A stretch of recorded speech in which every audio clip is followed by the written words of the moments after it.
Дорогие гении, и добро пожаловать на телекласс с экспертом. Сегодня у нас очень особенный эксперт из киевской формы, зовут Шон Смит. И знакомы мы с Шоном уже по-хорошему, по-моему, уже скоро, больше 10 лет, на самом деле. Впервые мы познакомились с ним в 2000 году, когда я первый раз приехал на тренинг к Джеку Кенфилду. И сегодня мы будем говорить о страхах. Сегодня мы будем, и вы помните, во втором сезоне сейчас как раз, прошлая неделя была про страхи. Мы будем сегодня говорить о страхах. Мы будем сегодня говорить о том, что я должен был сказать. Номер 3 – это... Татьяна will be translating у Джека Кенфилда в 2010 году. И после этого я вернулся в Украину, купил обручальное кольцо, взял Таню, повез ее в Таиланд. Еще через несколько дней в джунглях, она, сидя на огромном камне посреди джунглей, сделала предложение. И она сказала «да». А еще через несколько дней мы поженились. Если бы не Шон Смит, этого, возможно, не произошло бы никогда. И, может быть, сейчас не было бы этой семьи, которую вы так хорошо знаете, и которая управляет, руководит компанией Академии настоящего успеха. Поэтому, я не знаю, можете ли вы писать по-английски, но напишите, пожалуйста, в комментариях по-английски приветствие для Шона. И Шон, can you switch on your camera? I have already introduced you, and we can begin. I am here. How are you, Mikola? Hi, Sean. How are you doing? I am fantastic. I am awesome. Well, it is so exciting to be here with you and your crowd. We are talking about fear, something that almost everybody really deals with and struggles with. I don't know, Mikola, my Russian isn't all that great, so I didn't know exactly what you said. So if you just want me to get going, that's great. If you want to ask questions, that's fine too. I was introducing you, Talon. I know you since more than 10 years, since 2007, my first BTS by Jack Canfield.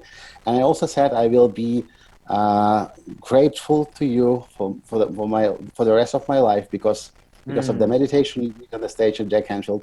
I have I proposed Tatiana and we created a family a couple of days after that event with you. And Tatiana will be translating.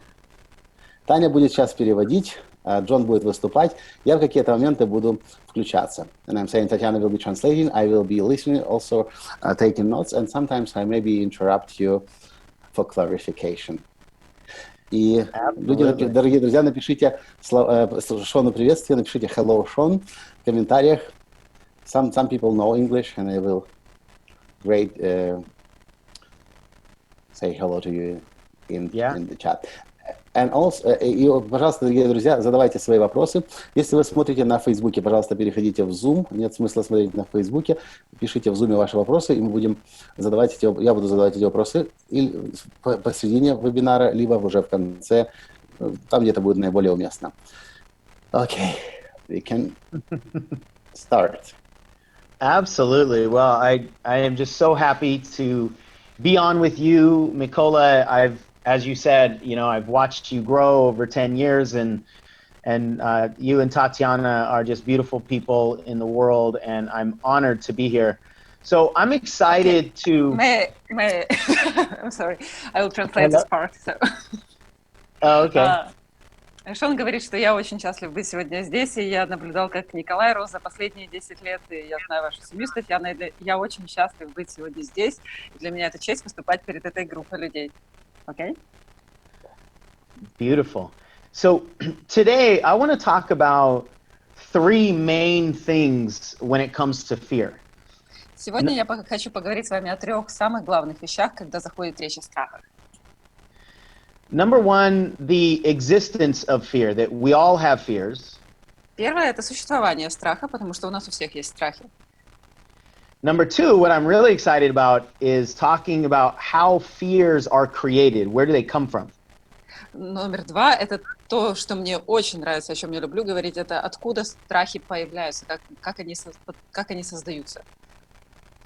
And then number 3, the fun part, how do we overcome our fears so that it doesn't get in our way and we can go out and achieve our goals and dreams in the world. И номер 3 – это приятная часть. Как преодолевать страхи, чтобы мы могли идти дальше и достигать нашей цели? So let's start with number 1. Everybody has fear, and most people think that in order to get their goals and dreams, they first have to get rid of their fears, but that's wrong. И начнем с первого. У нас у всех есть страхи. И большинство людей думает, что для того, чтобы достигать своих целей, прийти к своим мечтам, нужно избавиться от страха. Но это неправильно. The only way to even get rid of fears is to do it through action. So you don't get rid of your fear first and then take action. You take action and get rid of your fears while you're in motion. Для того, чтобы преодолеть, единственный способ преодолеть страхи – это начать действовать. Поэтому мы не можем ждать, чтобы вначале преодолеть страх, а потом начать действовать. Мы начинаем действовать, и в процессе мы избавляемся от страха. So, successful people have not figured out a way to get rid of their fears. Successful people have only figured out a way to relate to their fears and then manage their fears. And that's what we'll talk about. Успешные люди не нашли способ, чтобы избавиться от страха. Успешные люди нашли способ, как относиться к своим страхам, чтобы потом управлять ими. И мы об этом сейчас поговорим. So when I think of fears, I imagine this big, giant comfort zone that we all live in with huge walls all the way around it. Когда я думаю о страхах, я представляю такую большую зону комфорта, в которой мы живем, с огромными стенами вокруг нее. And on top of the walls, there are a bunch of, we'll just say there's a bunch of people on top of the walls, and I call those people your border patrol. Those people are trying to keep you from leaving the walls. They're trying to keep you in the borders. И на границе, наверху, на этих стенах, находятся люди. Я называю этих людей пограничниками. Это те люди, которые не дают вам избежать этой зоны комфорта. Они держат вас в ней. And these people that are trying to keep us inside the walls, they have been trained by us. We are the ones that put them there and said, make sure we don't go beyond these walls because it's scary out there. Эти люди, эти пограничники, они там находятся, потому что мы их туда поставили, мы их натренировали. И мы сказали им, следите за тем, чтобы мы туда не выходили, потому что там страшно. And so what happens is when we take action toward our goals, we are going toward the outside of our border patrol. We're going toward the outside of our comfort zone. И что происходит, когда мы идем и начинаем достигать целей, мы выходим за эту зону пограничников, мы выходим за границы зоны комфорта, в которой мы живем. And the closer we get to the edge of the border patrol, or the edge of the border, the more that they start screaming at us. They start yelling at us, trying to scare us, to keep us inside the walls, just to protect us from what's beyond the walls. И на этом нашем пути, чем ближе мы подходим к границе, чем ближе мы подходим к этой стене, тем громче эти люди начинают кричать нам, чтобы мы остановились, чтобы напугать нас и остановить нас, чтобы мы не вышли туда, где небезопасно, туда, где страшно. And so every time that you are committed to going after your goals, your border patrol will start yelling at you. That's why you hear the doubts and the worries and the fears. It's because you're about to break through your comfort zone. Поэтому каждый раз, когда вы идете навстречу своим целям, ваш пограничный контроль, ваши пограничники начинают кричать и начинают сомневаться в вас, вы начинаете слышать сомнения, потому что вы выходите за границы зоны комфорта. And so here's where it gets really important to understand. Most people are afraid when their head talk is going crazy and they have all these doubts and fears and questions and what if it fails and can I do this? И что важно понимать, большинство людей, их начинает сводить с ума, когда они слышат эти голоса внутри, эти сомнения, страхи о том, что не получится и что может произойти. But all of that means that you are taking action. That's a good sign. That's not a sign for you to stop. That's a sign that you are going in the right direction. Но на самом деле, что это означает, все эти разговоры в голове, все эти крики, сомнения, это то, что вы на правильном пути, потому что вы делаете действия, вы движетесь вперед к целям, и поэтому это хороший знак. So the reason that's important is that a lot of people are using the fact that they have a lot of fears as a reason to stop, when in reality it's a reason to keep going. So I don't want you to be afraid when you have a lot of fears and doubts. I want you to be more concerned when you don't have any fears and doubts, because that means you're not taking action. И поэтому, почему это важно? Большинство людей используют этот страх и эти все сомнения, переживания как причину, чтобы остановиться. Но на самом деле это должна быть причина двигаться дальше, потому что это означает, что вы на правильном пути.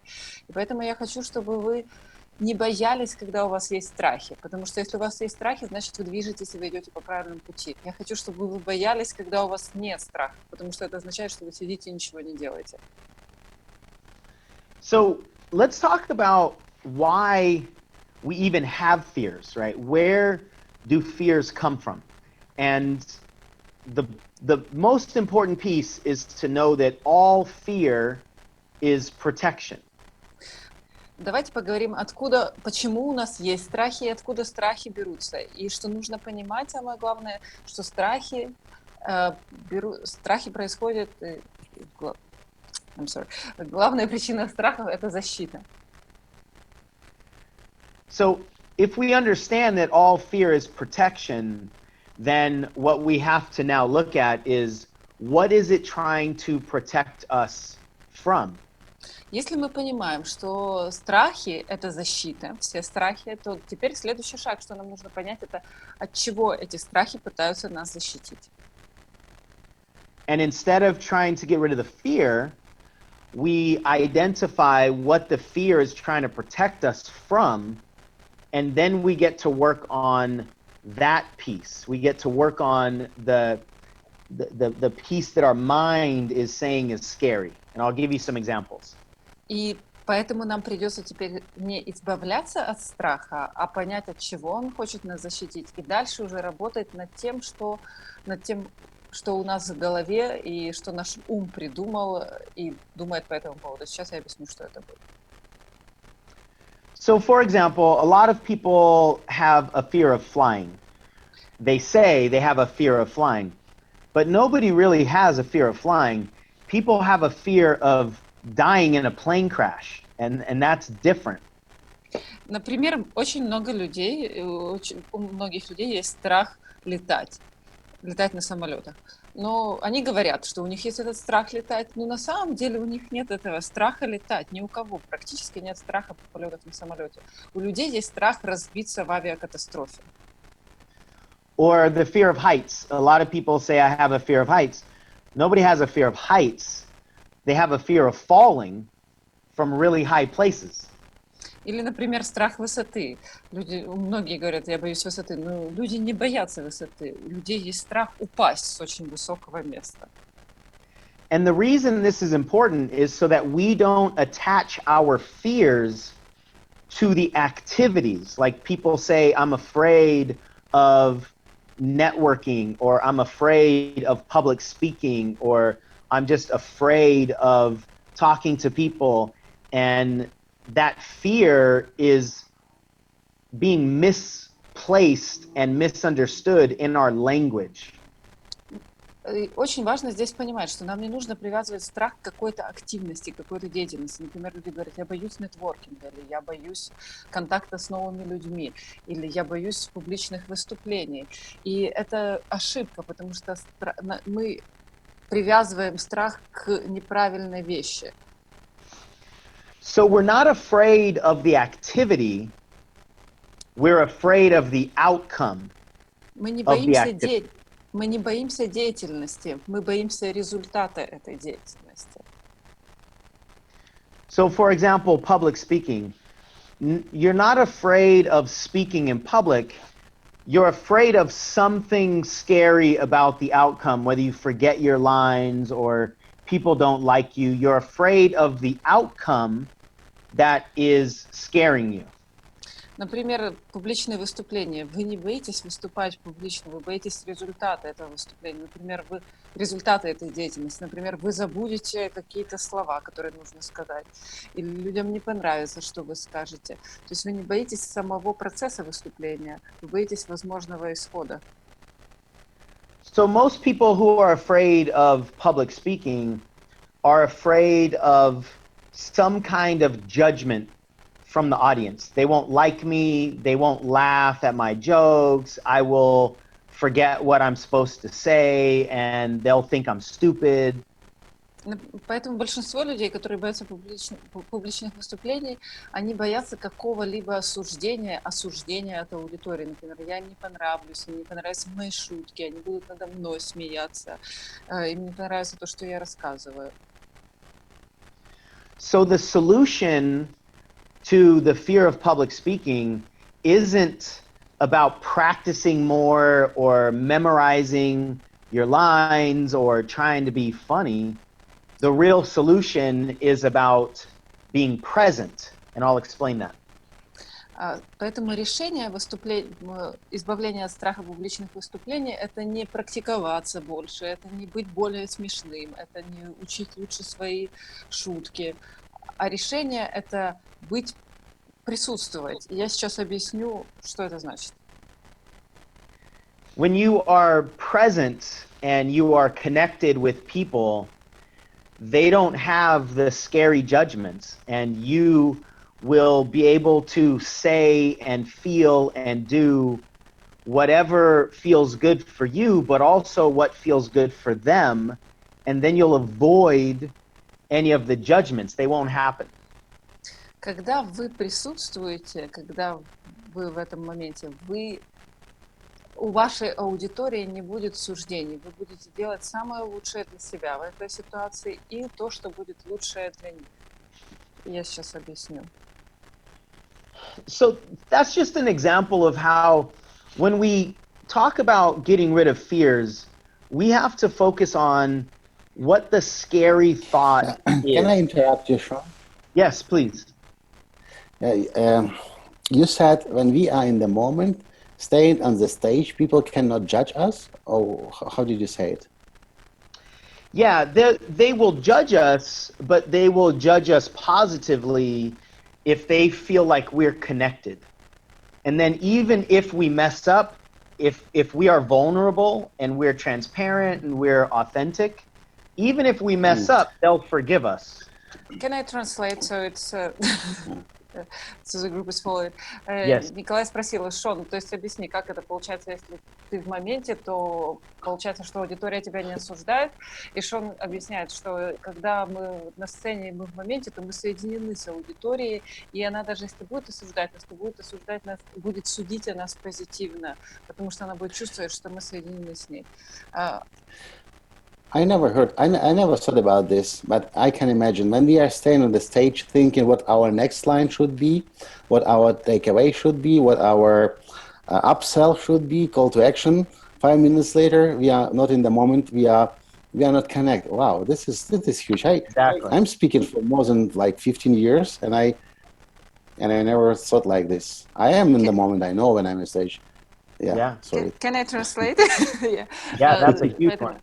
Николай говорит, я никогда об этом не думал, что, хотя я уже более 10 лет выступаю, что когда мы стоим на сцене, мы думаем о том, что какую следующую строчку сказать, или какой должен быть результат нашего выступления, или сколько нужно сделать апселлов, или что-то еще, то мы на самом деле в этом случае не в моменте, и мы не соединены с аудиторией. Вау, для меня это очень большое открытие, я никогда об этом не думал. Thank you. Mikola, a lot of speakers are concerned about what to say and make sure they don't forget their lines. And I used to do that too.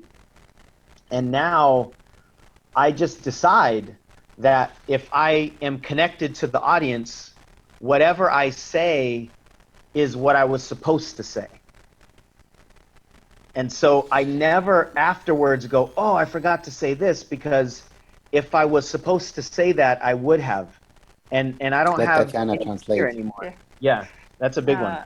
Николай, я когда выступаю, многие спикеры, когда выступают, они думают о том, что сказать или что дальше. Я когда выступаю, когда я знаю, что я соединен, и я что-то говорю, я уверен, я знаю теперь, что то, что я сказала, это самое лучшее, что мог я сказать, и то, что я должен был сказать. И поэтому я не думаю о том, что нужно говорить. It happens to me some years ago. I used to start my presentations by pre-programmed, I don't talk or words. A script. And then a script, but then one day I woke up on stage and I say something totally different from what I was going to say. And since that day, I never know how I will start. I always have an idea, but the moment I woke up on stage, I see the audience, something happens in my mind, and it can be just everything and anything, totally unexpected. Однажды, когда я вышел на сцену какое-то количество лет назад, раньше я всегда начинал свой тренинг по запланированному скрипту, словам, у меня был подготовлен план, но в этот момент я вышел, и что-то произошло внутри меня, я посмотрел на аудиторию, и я начал говорить то, что я вообще не планировал. И с тех пор, каждый раз, когда я выхожу, хоть у меня есть идеи, есть планы, я знаю, куда должен идти тренинг, но я выхожу, и я доверяю этому моменту, я смотрю на аудиторию, я чувствую, что нужно говорить, и я говорю то, что приходит в моменте. And the audience can tell when you are present with them. And I've seen you speak several times, Mikola, and I can feel it as well. I can tell. And most speakers aren't like that. Most speakers come up with a script or they're afraid of messing up, and the audience can tell. That's why you're not just a good speaker, that's why you're such a powerful speaker that your audience really feels. Thank you. И он говорит, Николай, я видел, как ты выступаешь, и аудитория чувствует, когда ты присутствуешь. Аудитория чувствует, когда ты в моменте. И я видела твои выступления. Многие спикеры очень боятся быть в моменте, присутствовать. Они боятся напутать что-то, боятся что-то не то сказать. И аудитория очень хорошо различает. И именно поэтому ты не просто хороший спикер, а ты великий спикер. Потому что ты разрешаешь себе быть в моменте. Can I ask a question? Just because I just was thinking about being present and doing the presentation and presenting on stage. Maybe it's somehow connected because it's like not just present on stage, but maybe it's connected. She means two words: being present, yeah, present and presentation. Present. Yeah, exactly. Present. Yeah, I've never really thought of the word present being in presentation. Most people, when they do a presentation, they're trying to impress people. They've got slides or they've got information that they're trying to present instead of themselves that they're trying to present. И я задала вопрос, потому что слово презентация, в нем есть это present, присутствовать. И я задала вопрос Шону, а может быть это связано, то, что презентация на самом деле это означает присутствовать. И Шон говорит, да, мне тоже никогда не задумывался. И большинство людей, когда делают презентации, они думают о том, как подать информацию или как впечатлить, вместо того, чтобы сделать себя присутствующим в этом моменте. Cool. And so an important thing about fear is that it's individual for all of us. You know, there's no one size fits all solution to the fear of public speaking because each person is afraid for different reasons.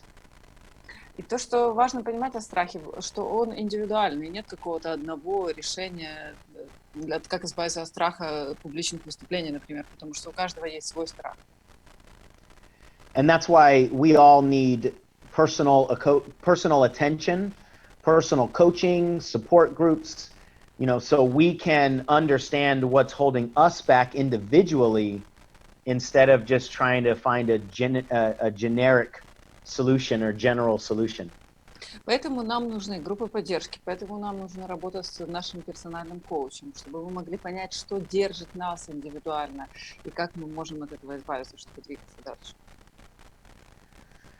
All right, now that brings us to the real fun stuff to talk about. How do we overcome these fears that we have inside of us? И это приводит нас к приятной части. Как мы можем преодолеть это, то, что держит эти страхи внутри нас? Fear comes in two different kinds. We have fears in our head, and we have fears in our heart. Есть два вида страхов. Страхи в нашей голове и страхи в нашем сердце. And so when we experience fears or doubts or worries, what we have to do is check in with the fear, listen to the fear to see where it's coming from. Поэтому, когда мы испытываем страх или сомнение, или переживание, нам нужно проверить, откуда и прислушаться, откуда этот страх идет, где он находится. And here's how you can tell where they're coming from. Your fears from your head are going to be based on your ego. They're going to be focused on success or judgment or achievement or self-image. И вот как вы можете определить, откуда идет страх. Страхи, которые у вас в голове, они будут основаны на вашем эго. Это будет то, что достижение чего-то, успех, осуждение или суждение, самооценка и образ ваш self-image, ваш образ личности. Okay. Because our head is afraid of failing. So our head says, what if this goes wrong? What bad thing might happen? Потому что наша голова, наш ум боится провала, и она задает вопрос, а что если это пойдет неправильно, если это пойдет не так, то что может произойти?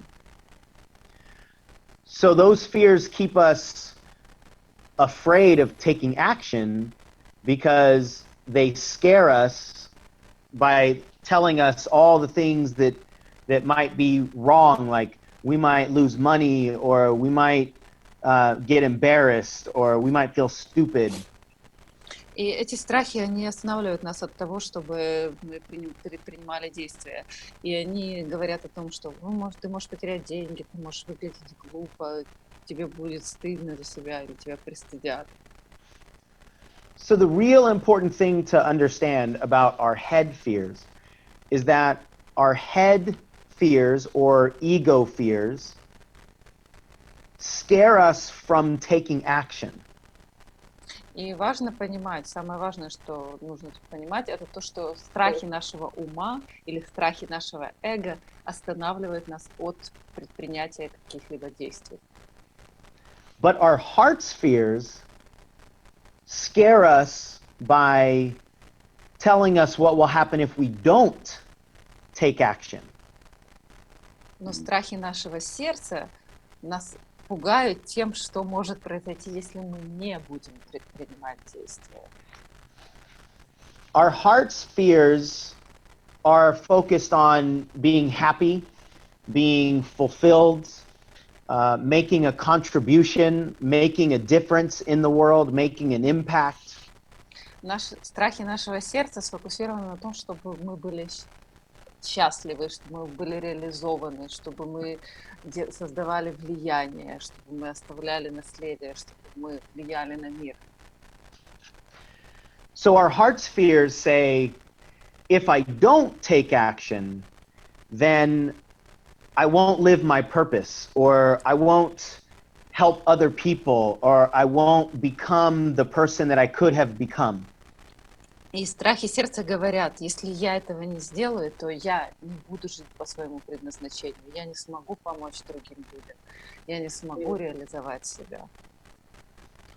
And so our head's fears are afraid of rejection, but our heart's fears are afraid of regret. Наши страхи ума, они боятся быть отвергнутым, но страхи сердца боятся сожаления. And it's important to understand the difference because we can't deal with both kinds of fears the same way. We should listen to our heart's fears, but we shouldn't always listen to our head's fears. И нам важно понимать эту разницу, потому что мы не можем действовать с этими страхами по-одинаковому. Нам нужно слушать страхи нашего сердца, но нам не всегда, далеко не всегда нужно слушать страхи нашего ума.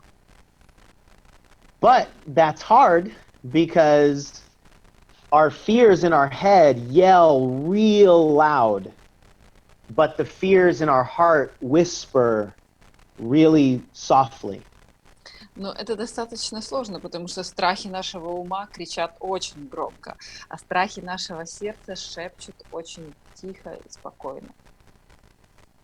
So most people are allowing the fears of their head to control their life, and they live with regret. Поэтому большинство людей позволяют страхам их ума контролировать свою жизнь, и потом они живут с сожалением. But I think everybody would agree that regret is way worse than rejection or failure. Но я думаю, что вы все согласитесь, что сожаление намного хуже, чем страх быть отвергнутым или провал, неудача.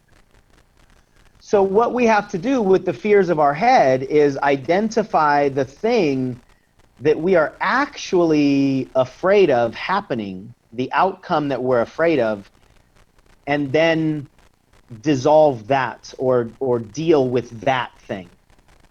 И как нам действовать с страхами нашего ума? Мы должны понять, какого результата мы боимся, и потом уже работать с этим. So for instance, one of the, or two of the fears that a lot of people are struggling with, especially entrepreneurs building a business, are the fear of failure and the fear of rejection. Например, два страха, которых больше всего большинство людей боится, особенно люди-предприниматели, это страх провала и страх быть отвергнутым или отказа. And they're basically the same kind of fear. Rejection is a kind of failure. It's just failure when somebody tells you no. И эти два страха на самом деле очень похожи. Страх отказа или страх быть отвергнутым — это такой же страх, как провала, только в этом случае провал происходит, потому что кто-то нам говорит «нет». But nobody is actually afraid of rejection or afraid of failure. I mean, if somebody tells you no, it's just a sound. Но на самом деле мы не боимся ни провала, ни страха отказа. Если кто-то нам говорит «нет», то это просто звук. So nobody's afraid of a sound that comes out of a human mouth. What they're afraid of is the feelings that they have after they feel the rejection or after they feel the failure. Никто не боится звука «нет», который исходит из другого человеческого рта. То, чего мы боимся, это те чувства, которые будут у нас после того, как мы испытали либо отказ, либо провал. And so what we have to understand is that the rejection or the failure is not what's causing the pain. What's causing the pain that we're actually afraid of is what we say to ourselves afterwards. И нам очень важно здесь понимать, что ни отказ, ни провал, ни неудача не являются источниками боли. Источниками боли является то, что мы себе говорим после совершившегося отказа или провала. So most people after failure or rejection will beat themselves up or say negative things to themselves like I should have won or I'm so stupid or I will never succeed, and that's what makes us feel bad. И большинство людей после того, как испытали либо провал, либо отказ, начинают заниматься самобичеванием, говорить себе плохие слова, говорить: я такой дурак, я должен был подготовиться лучше, или я должен был сделать это лучше. И вот эти все негативные слова, которые мы себе говорим, они являются причиной того, что мы чувствуем себя плохо. So the actual solution for both failure and rejection is actually your relationship with yourself. И поэтому действительным решением страха, избавления от страха отказа или провала, это решение вашего вопроса отношений с самим собой. If we were able to flick a switch, like a light switch, and you just never ever again said negative things to yourself, then you literally could not be afraid of failing or rejection. Если бы у нас был выключатель, и мы могли выключить в будущем вашу возможность говорить себе негативные слова, то вы бы больше никогда в жизни не боялись ни отказов, ни провала. And the reason your mind could not create fear anymore is because we've just removed the actual ingredient, the piece that you're really afraid of. And if you remove that ingredient, you can't create the fear. И почему в результате ваш ум не может, в этом случае не мог бы создать больше страх? Потому что мы бы убрали тот самый ингредиент, ту самую причину страха, то, чего мы боимся на самом деле. И поэтому у вашего ума не было бы из чего создавать этот страх. So, Mikola, I just want to check in with you. Is all this landing well? Is it making sense? Do you have anything to add or ask? И я хочу спросить, Николай, как тебе это все, имеет ли это все смысл? Может, ты хочешь что-то добавить? I'm just very impressed because I never thought about fear coming from heart, and I'm totally agree with you and just processing the new information and taking a huge number of notes. Николай говорит, я очень впечатлен, потому что я никогда не думал о том, что есть страх, который идет от сердца, и я согласен на 100% с тем, что ты говоришь, и просто я перевариваю это сейчас, и записываю огромное количество But the moment you said about the heart-based fear, I thought about this, and I also came to the word regret. So I completely agree with you with what you are saying. И в тот момент, когда ты сказал о страхе сердца, еще до того, как ты это сказал, мне сразу тоже пришло слово «сожаление». И я на 100% согласен с тобой в этом. Here's why this is so important. When we are afraid of the fears of our head, it's like the fear is a fire that's in front of us. И почему это важно понимать? Когда мы боимся страха в нашем голове, это как страх огня, который перед нами. And so we have to motivate ourselves to run through the fire to get to the other side and achieve our goals, and that's hard to do. И поэтому нам нужно себя смотивировать, чтобы пробежать через этот огонь и достичь той цели, которая находится за этим. И это достаточно сложно сделать. But the fears of our hearts that are based on regret, that fire is right underneath us. It's right under our butts. Но если говорить о страхах сердца нашего, которые основаны на этом сожалении, то этот огонь как раз под нами, он под нашим задом. And so with the fears of the head, if we take action moving forward, that's where we might get burned. But with the fears of the heart, if we sit where we are and don't take action, that's when we're really going to get burned. И поэтому со страхами нашей головы, если мы страшно, если мы начнем двигаться вперед, то это то, где мы можем обжечься. А со страхами нашего сердца, если мы сидим на месте и ничего не сделаем, вот это там, где мы действительно можем обжечься. Totally different game, right? It's really fun to explore and realize where the actual fire is, because if the fire is underneath you, you're going to be driven to take action, and that fire burns a lot worse than the fire of failure. И поэтому очень важно понимать, какой подход использовать, потому что если огонь под вами, то это будет двигать вас вперед и заставлять действовать. И ожоги от этого огня, если мы будем сидеть и ничего не делать, намного хуже, чем ожоги от страха провала. So I want to talk about one other fear that's actually bigger than the fear of failure or rejection or almost any other fears, and that's the fear of success.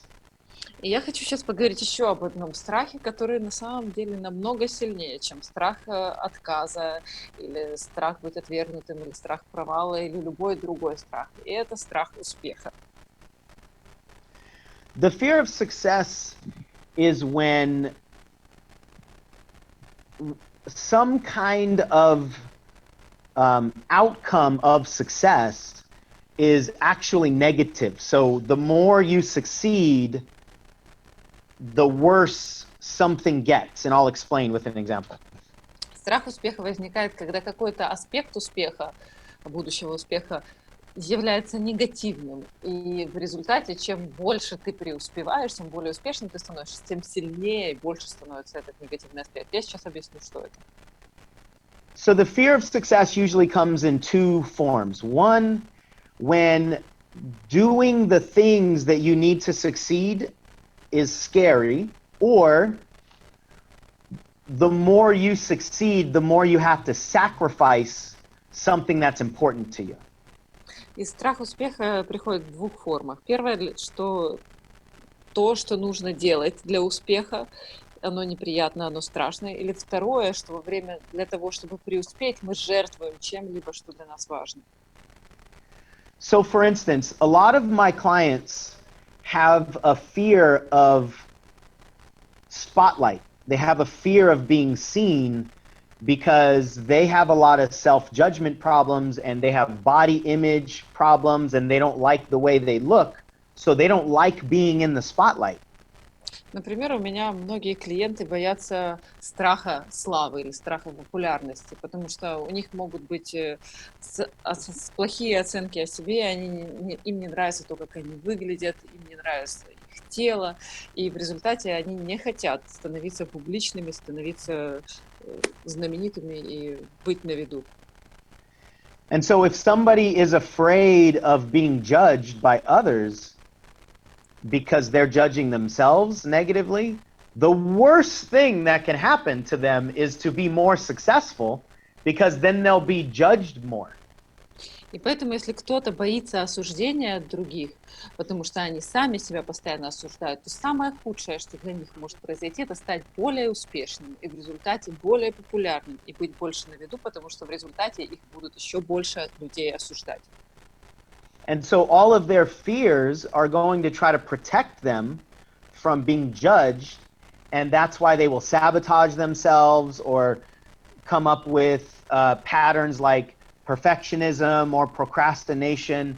It's all a way to keep them from succeeding, because that's actually going to be painful. Поэтому, если у них есть этот страх, то они будут себя саботировать, будут себя останавливать любым способами.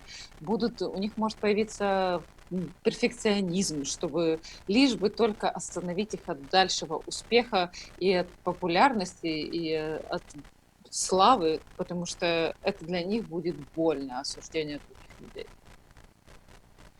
So with somebody like that, we have to work on, again, their relationship with themselves and the judgments that they have that they are projecting onto everybody else, because we usually pretend everyone else is judging us the way we're judging us.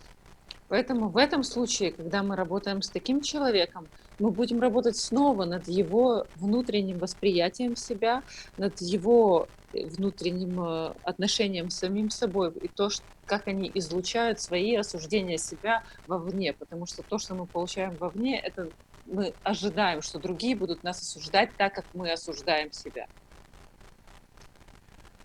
The other kind of fear of success is sacrificing something that's really important to you. И второй страх, второй тип страха успеха – это пожертвование того, что для нас на самом деле важно. For instance, when I started my coaching and speaking career in 2007, I became very successful. I did all kinds of live events and I traveled all over the world and made a lot of money. Например, когда я в 2007 году начал свою коучинговую карьеру, я стал очень успешным, я делал разные живые мероприятия, я выступал по всему миру, я зарабатывал хорошие деньги. However, I was away from my family a lot. Но это привело к тому, что я был далеко от своей семьи. And I didn't like the way I felt disconnected from my wife and from my daughter and from my son. И мне очень нравилось это чувство рассоединения, то, что я был далеко и отсоединен от своей жены, от своего сына, от своей дочери. So the next year, this fear of success, even though I didn't know it was happening, took over, and I didn't do hardly any speaking that required me to travel and be away from my family. И в результате на следующий год этот страх успеха завладел ситуацией, хотя я не понимал, что это происходит. Но и на следующий год я сделал практически ничего не сделал для того, чтобы путешествовать и выступать, чтобы привело, что я был далеко от своей семьи. But the problem with that was our business collapsed because I wasn't creating the business success and I wasn't making hardly any money anymore. Но в результате это привело к тому, что наш бизнес начал страдать, потому что я не делал ничего, что приводит к успеху бизнеса, и я не выступал, и, соответственно, я не зарабатывал деньги. So I went from one extreme to the other extreme. I went from all business success to no business success so I could be with my family. И в результате я перешел от одной крайности в другую крайность. Я перешел к только успех в бизнесе, к абсолютному отсутствию успеха в бизнесе, зато я со своей семьей. And that didn't work either because now, now I don't have any money and I don't have any business success. И это тоже не сработало, потому что теперь у меня нет ни денег, ни успеха в бизнесе. В тот момент не было. The fear of success usually feels like we have to choose between being successful or the things that are important to us. И страх успеха, этот тип страха успеха, обычно чувствуется, как мы должны выбрать либо быть успешным, либо иметь те вещи, которые важны для нас. But the solution to the fear of success is to find the and solution. So for me, how can I be successful and happy with my family in the middle? И здесь, в этом случае, решение для этого страха успеха является найти решение «и», чтобы у нас был и успех, и мы проводили время с моей семьей. В данном случае Шон проводил время с его семьей. We have to let our unconscious mind know that it's okay to be successful without changing who we are or without sacrificing the things that are important to us. Otherwise, we'll never allow ourselves to be successful. Нам нужно дать нашему подсознанию очень четкое понимание, что это нормально для нас и быть успешным без пожертвования тем, кем мы хотим быть, и тех вещей, которые для нас важны. So the last thing I want to talk about is something that's relatively new for me. And I don't... Go ahead, Tatiana. Последняя вещь, о которой я хочу поговорить, это что-то, что для меня достаточно новое. And I don't know if there's going to be a translation for this word, but I call it neurotransformation, which means transformation in our neurology, in our body. И я даже не знаю, будет какое-то слово для того, чтобы перевести это, но я называю это нейротрансформацией, трансформацией, которая происходит в нейрологии нашего тела. And the reason this is so important is that most people intellectually understand how to overcome fears or how to avoid fears. И что тут важно понимать, большинство людей интеллектуально понимают, как преодолевать страхи и что нужно для этого делать. But when they feel rejection or when they feel failure or whatever fear, they still actually feel it in their body. So they know it in their head, but their body still reacts emotionally. И что происходит с большинством людей? Они, может, и знают интеллектуально, и понимают, но когда они испытывают поражение, или когда они испытывают страх, отказ или отвержение кем-либо, они чувствуют это в своем теле. И хотя они понимают интеллектуально даже, что и как нужно, но в своем теле эмоционально они реагируют. And the reason is because our bodies store all of our memories. Everything that's happened to us in our lives is stored in our physical bodies. И почему это происходит? Наши тела сохраняют все наши воспоминания. Все, что с нами происходит за нашу жизнь, наши тела сохраняют эту информацию. It's kind of like Can you we give an have. example? Yeah. Can Николай you give an попросил example пример. how the body store the memories? You said, can I give an example? Uh-huh. Yeah, absolutely. We can talk about public speaking again. You want to translate that, Tatiana? Николай попросил, можешь привести пример. И Шон говорит, да, давай поговорим, например, о публичных выступлениях.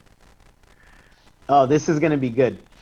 I was coaching a woman many years ago who said she was afraid of speaking in public. Это будет хороший пример. Я много лет назад проводил коучинг для женщины, которая боялась выступать публично. And when I explored with her the fears, we did a little guided visualization and we identified where that fear actually started the very first time. И когда мы изучили эти страхи, мы сделали специальную направляемую медитацию, и чтобы понять, где этот страх, когда этот страх впервые возник. And where it was when she was in 6th grade.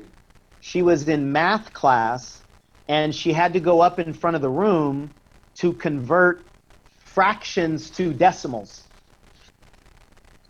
И когда она вспомнила, она поняла, что этот страх возник в 6 классе, когда ей нужно было подняться и выйти перед всем залом, перед всем классом. И, Коля, я не знаю, что это сделать, перевести дроби в десятые или как это?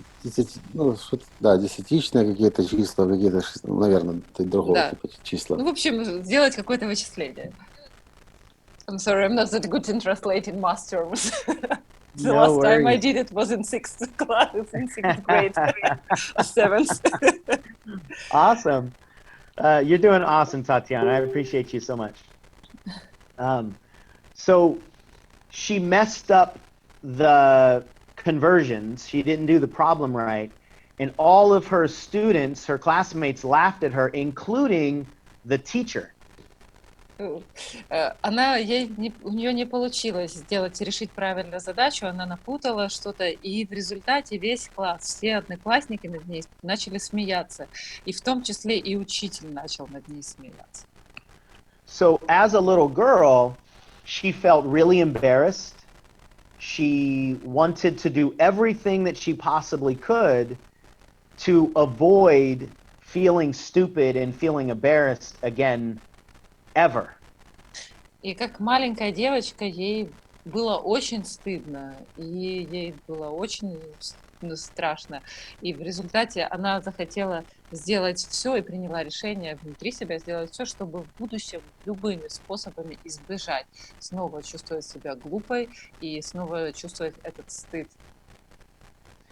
And so what happened is her body remembered that experience, and she had a button, like a button that you would push of pain inside her body. Not really a button, but it was as if there was a button. И в результате ее тело запомнило этот опыт. И это будто была внутри нее, будто бы образовалась как кнопка, которую, если ты нажмешь, то она будет испытывать эту боль. Ну, это не буквально кнопка, но в переносном смысле. And her unconscious mind says, what just happened to cause this pain? And then it will try to protect her from ever experiencing that pain again. И ее подсознание задало вопрос, что только что сейчас произошло, что привело к этой боли, и теперь ее подсознание будет в будущем любыми способами останавливать подобный опыт, чтобы это не произошло и чтобы она не испытывала подобную боль. And the way that it would protect her from experiencing that pain again is to develop a fear of doing anything in front of other people. И способ, которым ее тело будет, или точнее ее подсознание будет останавливать эту будущую боль, это останавливать любые возможности для нее делать что-либо перед другими людьми. Точнее, оно разовьет страх, что делать что-либо перед другими людьми.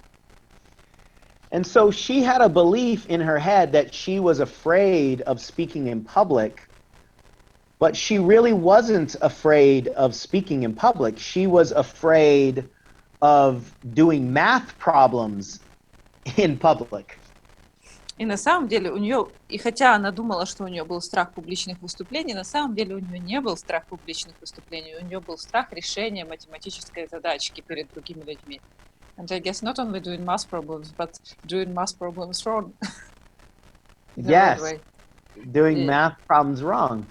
И я уточняю, что, наверное, не просто решать математические задачки перед другими, а точнее даже не решить математическую задачку перед другими людьми.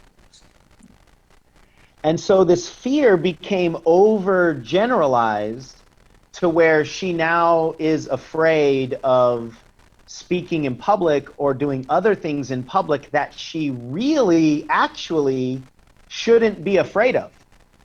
И в результате этот страх настолько обобщился, что у нее появился страх не просто выступать публично, а делать что-либо публично перед другими людьми. Хотя на самом деле она этого не боится, и она боится совершенно другого. So what we did in coaching is we identified where this pain is in her body. For her, it was right in her stomach. She could identify that this pain, this fear, was actually right in her stomach. И то, что мы сделали во время этой коучинговой сессии, мы определили, где боль находится в ее теле. И в ее случае эта боль находилась прямо у нее в животе, она смогла это почувствовать. And so I did a coaching process, an exercise with her to dissolve and eliminate that pain or the fear in her stomach, and it left her body. It went away. И я сделала с ней коучинговый процесс для того, чтобы растворить эту боль, этот страх, и в результате этой работы этот страх на физическом уровне ушел из ее тела. I think this is what you did back in 2010 with me, with my fear of making a proposal and creating a family, being a man, providing for the family. Что это то, что ты сделал, тот же похожий процесс, который ты сделал для меня в 2010 году с группой, и то, что помогло растворить мне мой страх, быть мужчиной в отношениях, сделать предложение и быть, обеспечивать семью. Yeah, I agree. And once that was removed from your body, now you could actually take action, and your body wasn't going to shut you down.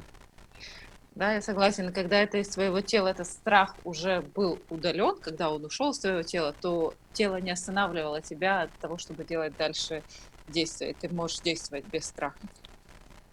Do we have time for this meditation right now for people? А у нас есть сейчас время сделать эту медитацию для нашей группы? How much more time do we have left? I don't know when Like exactly we started. 20-25 minutes still can we do? It's up to Wow. you if you only if you want. You know what I would love to do is let's finish the discussion and then maybe do another session so we can just do the meditation so that it's not rushed in the middle of this setting. Does that work? And we ask just the group if they want. Okay, yeah. И сейчас... And we what? We ask how many people want to go through a 20-25 meditation, taking the most stopping fear they can think of. And if they want, if they say, yes, I want, then we see how many people want. Oh, that would be fun. Okay, I translate now the whole conversation. И Шон с Николаем сейчас пытались выяснить, когда лучше сделать эту медитацию. И Шон тоже согласен. Он говорит, давай мы сейчас делаем, вначале закончим этот процесс, и, может, отдельной сессией сделаем медитацию. И Николай говорит, ну все зависит от группы, насколько группа будет готова. Поэтому, если группа сейчас напишет, что хочет медитацию, то, значит, сделаем, потому что Шон готов. Поэтому сейчас в чате напишите, если вы готовы, а только от вас зависит, будет эта медитация или нет, и от вашего «хочу». Это та самая медитация, во время которой я избавился от сахара. Yeah, it looks like a lot of people want to.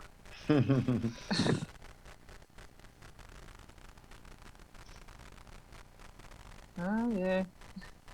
Yeah, I'm seeing the comments. Looks like a lot of people want to. So I think it would be really powerful, and we could maybe just set up a 30-minute session where we just do the meditation so people are in the right place and it's really effective. И Шон предлагает And you mean сделать separately, not on this today's call. Yeah, that's what I think would be best. That's what my intuition is telling me. Шон предлагает сделать отдельную сессию, его интуиция ему это подсказывает, чтобы это была отдельная сессия, где мы бы не спешили и где вы были бы готовы к тому, чтобы сделать эту медитацию. Очень сильную медитацию. Сейчас. Someone says, let's do it now. I know. What would be great, though, is for people to, we can communicate with them between now and then and help them identify what the biggest thing is that's holding them back, and then they can show up to the meditation with that in mind, and we can help them clear it. И Шон предлагает, что лучше, если мы сообщим и всем остальным участникам, которых сейчас, кстати, тоже нет еще на трансляции, чтобы люди подготовились и подумали до этого процесса, какой самый большой страх их останавливает, и пришли уже подготовленными с этим намерением, и хорошо подумав, от чего вы хотите, от какого страха вы бы хотели избавиться. Maybe we can do this for a bigger audience, not only for this club, for this 7 weeks to Genius program. I'm in. И Николай предлагает сделать это для большой аудитории, не только для клуба гениев, и не только для 7 недель гениальности, а для более широкой аудитории. И Шон согласен. Okay, we'll figure out. Yeah, let's figure it out. This basically the same meditation that I did at BTS that you're talking about, Mikola, was done to me in 2005, and it completely changed my entire life. So this is what I live for, giving people that same kind of experience. И Шон говорит, что это медитация, которую он тогда провел на тренинге Джека Кенфилда, это та медитация, которую для него провели в 2005 году, и она полностью перевернула его жизнь. И поэтому он сейчас живет для того, чтобы передавать похожий, подобный опыт, такой же опыт другим людям и делиться этим. That's why I became a coach. When I had that experience and my body felt totally different, people started asking me what happened to me or what drug I'm on or whatever. They're like, whatever you're on, I want some. And I just wanted to give anybody else that same experience. Потому что это стало причиной того, что я стал коучем, потому что мое тело, все мое существо изменилось. И люди, когда меня видели, они спрашивали, что с тобой, на каких ты таблетках, и поделись со мной, потому что я тоже хочу испытывать подобный опыт. И поэтому для меня так важно этим делиться. So this concept of handling our fears in our body is really the only way that we will actually have a true breakthrough, a true transformation. Otherwise, our bodies will always be holding us back. И эта концепция того, что мы должны избавляться от страха в нашем теле, она настолько сильная, и она единственная, которая работает, потому что если мы не научимся избавляться от страха в нашем теле, а будем только ментально пытаться от них избавиться, наши тела будут всегда как якоря держать нас. Because a lot of people get really frustrated that they've been working on their fears for a long time or working on their confidence for a long time, and they get frustrated because they're not creating what they want in life or business, and it's simply because their bodies won't allow them to because they're so afraid of getting those buttons pushed. И большинство людей чувствуют себя плохо, чувствуют разочарование, потому что они вроде и работали над своей уверенностью, и работали над своими страхами, но в результате они понимают, что что-то их останавливает, у них не получается двигаться дальше. Это все потому, что их тела держат, их не позволяют им двигаться вперед. And what happened, first of all, it affects us everywhere. It affects us in relationships. It affects us with our health and diet, with our bodies, in business, in speaking. Every area of our lives is affected by what's stored in our bodies. И это работает везде. Каждая сфера нашей жизни, отношения, бизнес, наша карьера, наше здоровье, наше тело, все наши сферы жизни зависят от того, как наши тела на нас влияют, потому что это на телесном уровне у нас сохраняется.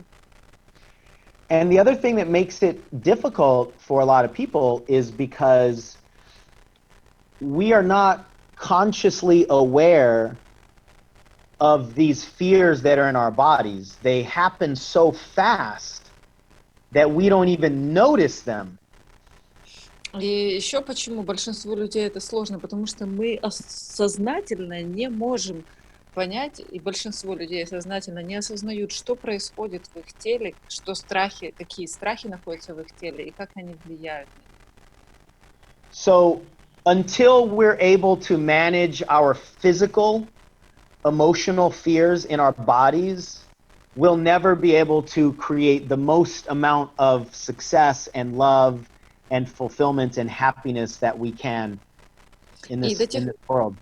До тех пор, пока мы не научимся освобождаться от страхов и от этих тормозов, которые есть в нашем теле, эмоциональных страхов, мы не сможем полностью максимально реализовывать себя в этом мире.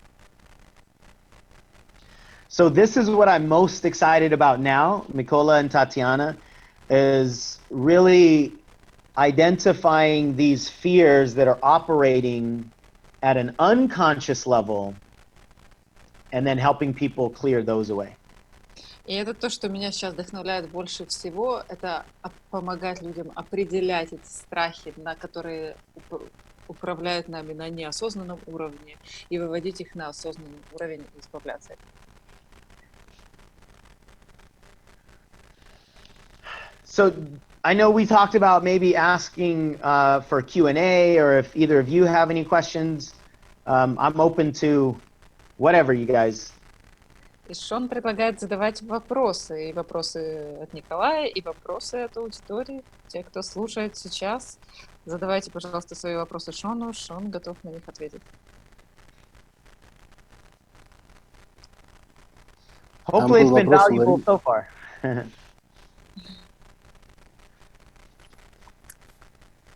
Лариса Синица спрашивала, задавала вопрос, сейчас я поищу. Как же память тела, реакцию тела на обстоятельства заменить на другие ощущения? Я не очень понял вопрос. Может, Лариса, еще раз напиши, потому что непонятно, акцент здесь идет на каком слове. There is one question, but Mikola don't really understand what is the question, so he asks to ask it again and asks people in group to ask questions. Задавайте, пожалуйста, сейчас вопросы в чате, Шон с удовольствием ответит, и ждем Жанна ваших хочет вопросов. голосом спросить, я так понимаю. Жанна, сейчас я тебе дам слово. And there's one participant, she will ask a question with voice. Now we will try to give her. There are questions already. Okay. Тань, переведи. Елена Калишука. Okay, Yelena asks a question. I had a big fear when I was 11, when my brother died and on the funerals of my father. And at that moment, my mother almost died. And now this fear stops me the whole my life. How can I work with this fear? How does the fear stop you? Елена, как этот страх мешает тебе? Давайте я сейчас, наверное, Лена, давай я тебе добавлю слово, ты включишься и расскажешь. Потому что если мы будем через текст, будет очень долго. Now Mikola will turn on Elena's voice so she can ask me. She can Perfect. explain. Not over text, but quicker. Yeah. Лучше голосом, да. Жанна, я вижу, ты готова, скоро будешь. Меня слышно? Да. Да.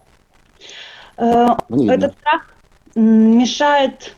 Что бы я ни начинала делать, я боюсь страх потери, страх смерти близкого.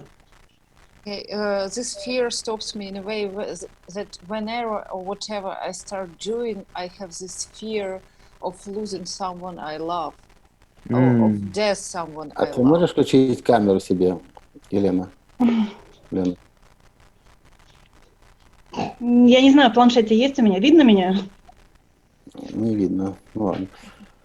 Микола, I'm asking her to switch on the video, so we see Helen. Попробую сейчас. Жан, ты можешь пока камеру отключить, чтобы не... Вот. Ну, хорошо, окей. Наверное, видно сейчас, нет? Уже видно, да. Только ты смотришь куда-то в сторону. Не знаю, куда смотреть. Ну ладно, говори, окей. Тань, переводи, я не буду отвлекать больше. Okay, I will be translating. So, Sean, do you want to ask something more? Yeah, so okay, I understand that the fear is that somebody else will die, but how does it stop you, and what does it stop you from? Does it stop you from building your business? Does it stop you from speaking? Does it stop you from relationships? How is it showing up? Okay. И Шон спрашивает, я понимаю, что страх потерять, что человек может умереть, близкий человек, но как этот страх, как именно этот страх останавливает и от чего он останавливает? Он останавливает от того, чтобы строить свой бизнес, он останавливает от того, чтобы выступать, он останавливает от того, чтобы создавать отношения. Что конкретно происходит? Просто в момент, когда... Я боюсь, что когда меня рядом не будет с близкими людьми, что с ними что-то может случиться. Моего брата... Еще раз, брата убили? Да. Okay. So Елена says, I'm afraid that when I'm not there with my relatives, something may happen because my brother was killed. And I'm afraid when I'm doing something else and I'm not with them, something may happen. So does that cause you to not go out of the house or not leave and not do the things that you really want to do because you're afraid that somebody might be killed? И это приводит к тому, что ты боишься выходить из дома или ты боишься уходить и делать что-то, что тебе важно делать, потому что если ты уйдешь, то кого-то могут убить. Нет, появляется какое-то напряжение в теле и страх. Мне все время надо позвонить, узнать, что с моими близкими все в порядке, что они живы-здоровы. И... То есть, ну вот, какое-то чувство постоянной тревоги за близких. I have this tension in my body, and I have this fear all the time, and this need to call and ask if everything is okay. And Коля, как будет тревога? Ну, напряжение. I'm just looking for the right word. And Yeah. Kind of alert. the kind of alertness all the time and tension in body. And what is that alertness or tension and fear costing you? И к чему, точнее, чего эта тревога, это напряжение постоянное тебе стоит?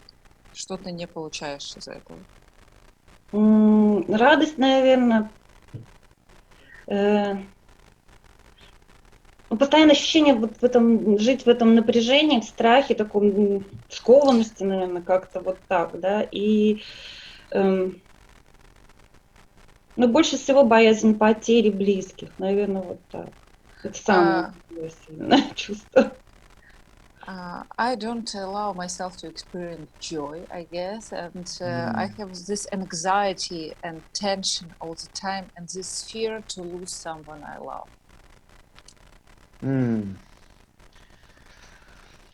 I feel that. I feel the words that you shared. So thank you for being vulnerable.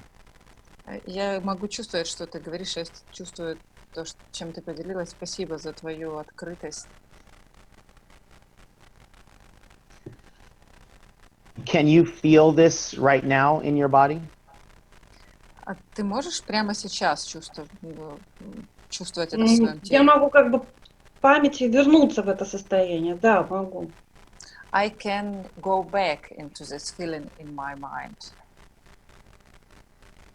Okay.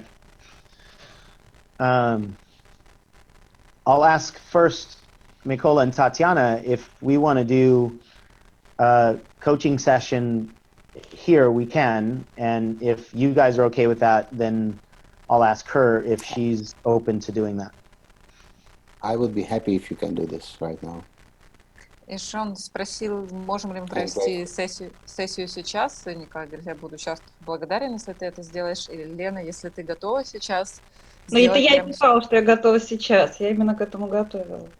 And Elena says that she was writing in a chat previously that she wants to do it now, the meditation, and she was prepared for this, so she's ready. Okay, perfect. Отлично. So, Helena, is that how to pronounce your name? Елена or Helena? Yelena? Елена. Лена. Yes. Oh, Lena, you can say just Lena. Lena? Okay. Lena, please close your eyes. Лена, пожалуйста, закрой глаза.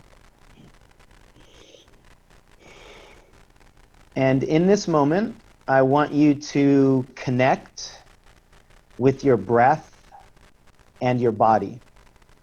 И в этот момент я хочу, чтобы ты соединилась со своим дыханием и со своим телом. And just allow yourself to breathe. Просто разреши себе дышать.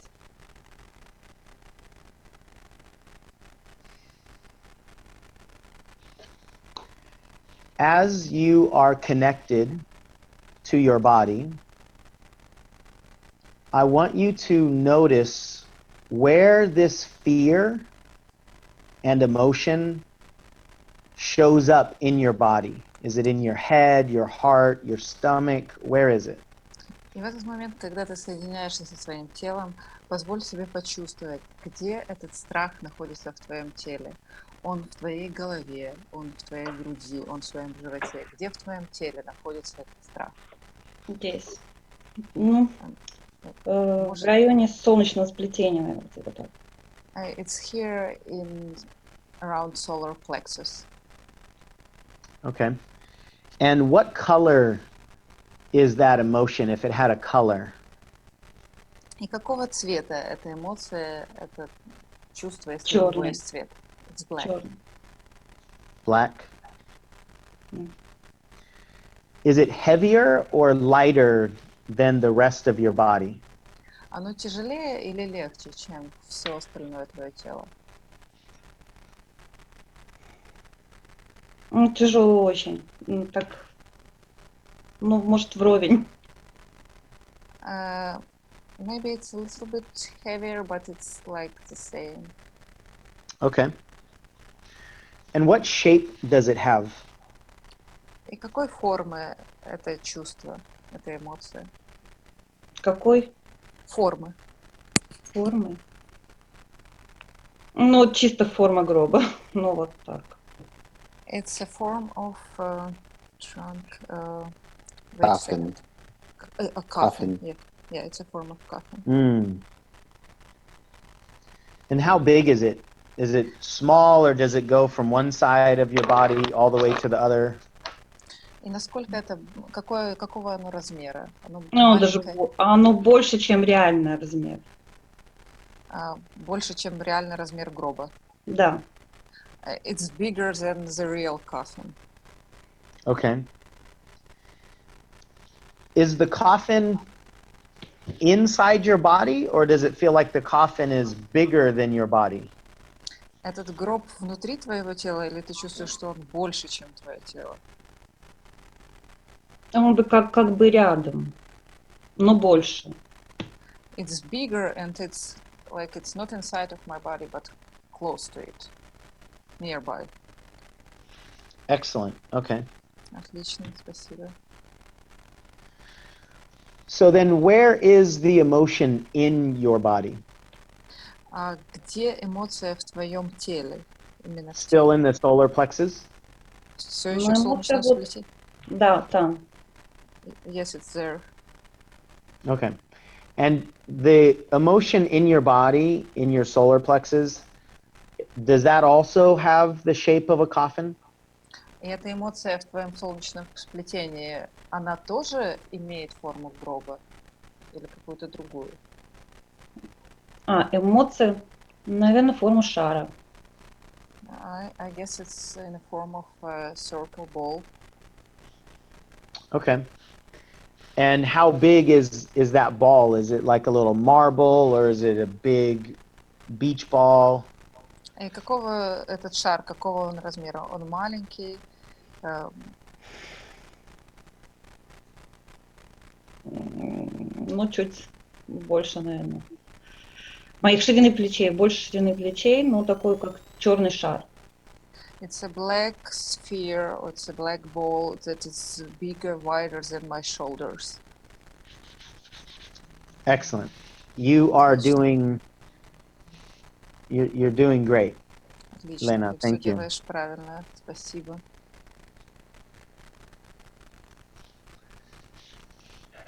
Is there anything else about this ball that you notice? Like, are the edges round or spiky, or is it moving? Anything else that you notice?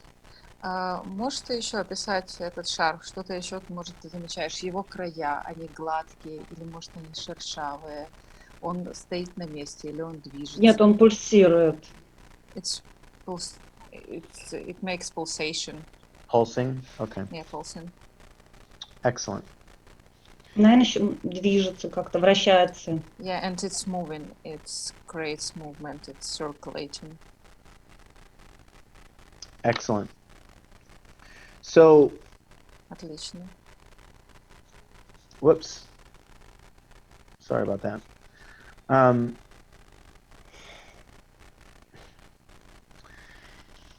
When did the event happen?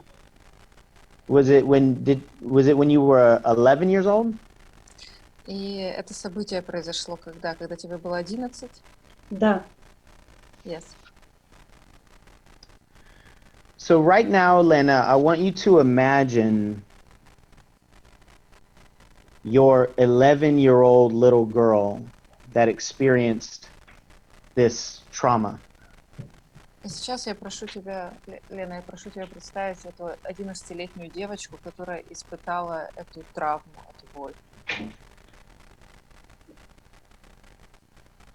Tell me when you can see your 11-year-old little girl in front of you. Скажи мне, когда ты сможешь представить эту 11-летнюю девочку Лену перед собой.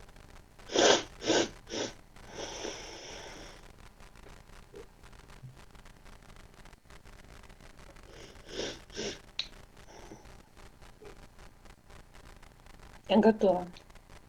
Yes, I'm ready. I can see it. Beautiful. You're doing so good. Allow this emotion to be present in your body so we can not let it hold you anymore. Ты большая молодец, ты все делаешь правильно, и сейчас позволь этой эмоции, которая происходит, быть в твоем теле так, чтобы мы могли с ней поработать, и больше она тебя не останавливала, не держала. Разреши ей быть.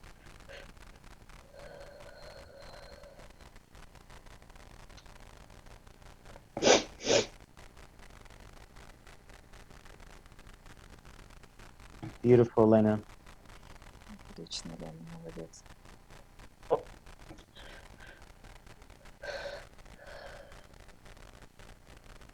I want you to picture that 11-year-old little girl И сейчас разреши себе представить эту 11-летнюю девочку, so you can see her in front of you. что ты видишь ее перед собой. Я вижу. I can see them. Beautiful. You are much Да, я wiser. вижу маму, которой очень плохо. And I also see my mom, and she feels really bad at that moment. Excellent. Хорошо. So we're going to talk to your little girl. Мы сейчас поговорим с маленькой Леной.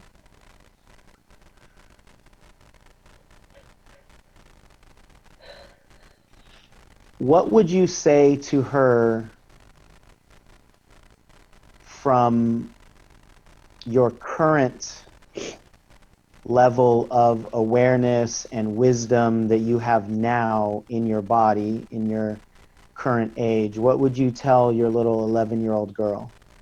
Что бы ты могла сказать этой маленькой девочке Лене, уже исходя из своего опыта, из своей мудрости, из своей осознанности, той, что есть у тебя сейчас? Что мама будет жить долго. Чтобы я не волновалась. Чтобы эта маленькая девочка не волновалась за ее здоровье. I would say her that Mama will live for a long time, and I should not worry for her health.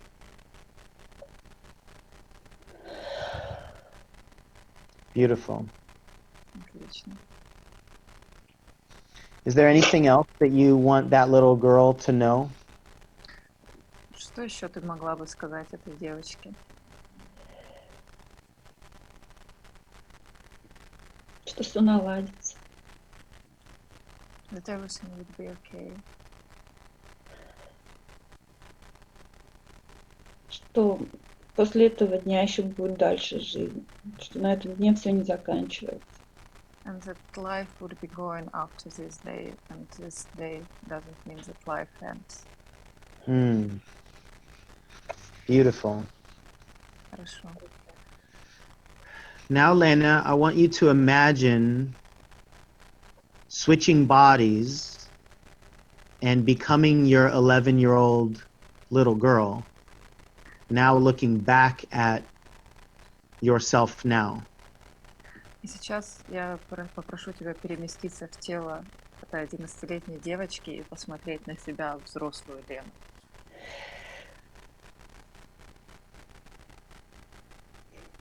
Can you imagine that? Можешь это представить, можешь это увидеть? Да, наверное. Yes, I can. Excellent. Хорошо. What do you want to say back or ask as the little girl? Что бы ты, как маленькая девочка, из тела маленькой девочки, хотела спросить или сказать взрослой Лене?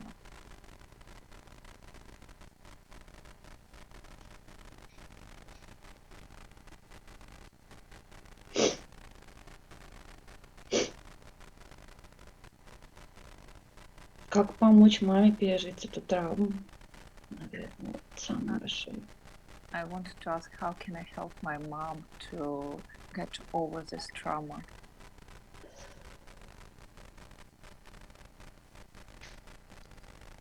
And now pretend to switch back to your current self and go ahead and answer that question for her.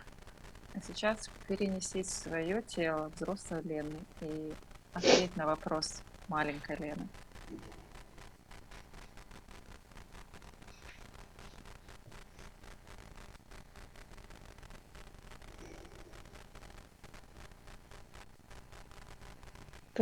Любовь, наверное, поможет. Забота, любовь. Your love and care might help.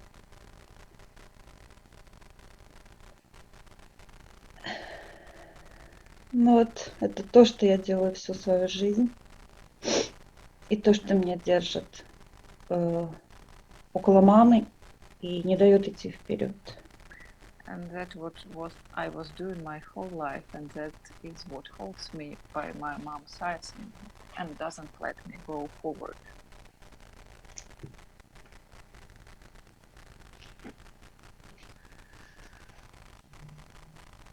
So now pretend to switch back to the 11-year-old girl. And what do you have to ask or say back? И сейчас снова представь, что ты перемещаешься в тело маленькой Лены. И что бы ты могла сказать или спросить снова, или сказать в ответ взрослой Лене, или спросить.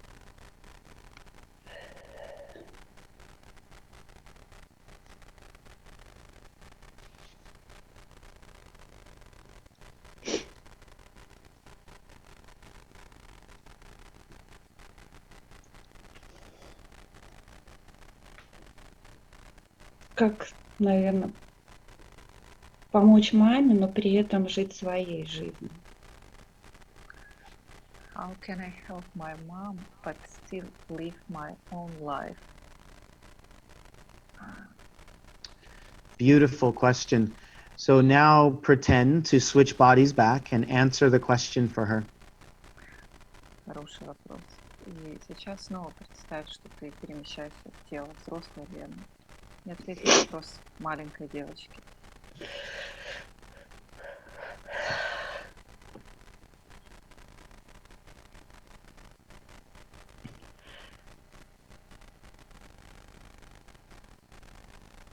Наверное, я сейчас сказала, что не стоит так волноваться, с ней будет все хорошо.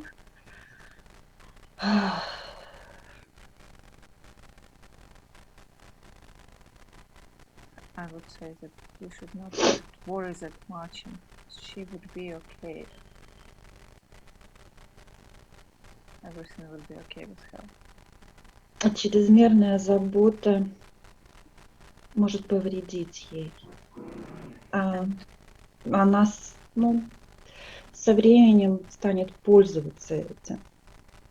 Может быть, даже манипулировать. And too much caring of her can actually make it worse, because she can start using it in a wrong way and maybe even start manipulating. That's very wise. Это очень мудрый ответ.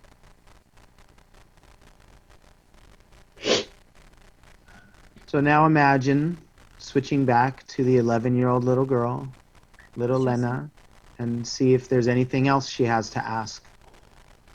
И сейчас снова представь, что ты перемещаешься в тело маленькой Лены и посмотри, если, может, она еще хочет что-то спросить или сказать. Or do you feel complete?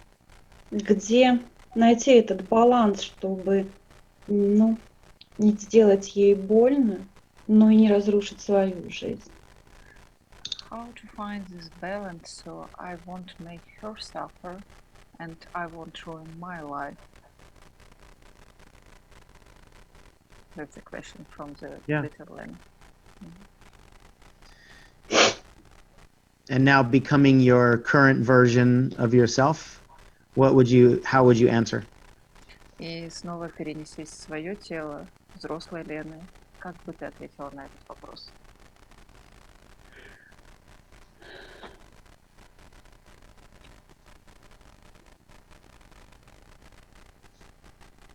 У каждого свое предназначение. Вот такой ответ пришел. Everyone has its own purpose.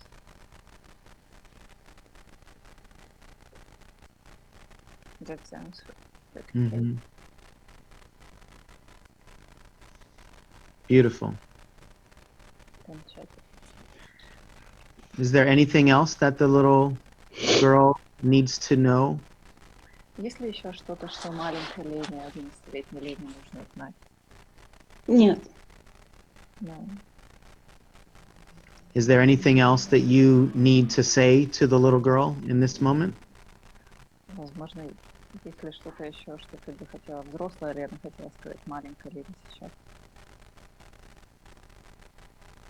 Смелее. Be braver. Mm. Be brave. Does the little girl think it's her fault that her brother Маленькая, died? маленькая Лена думает, что это ее вина, что брат умер.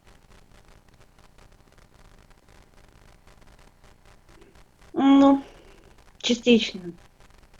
Partially. Да, наверное, где-то.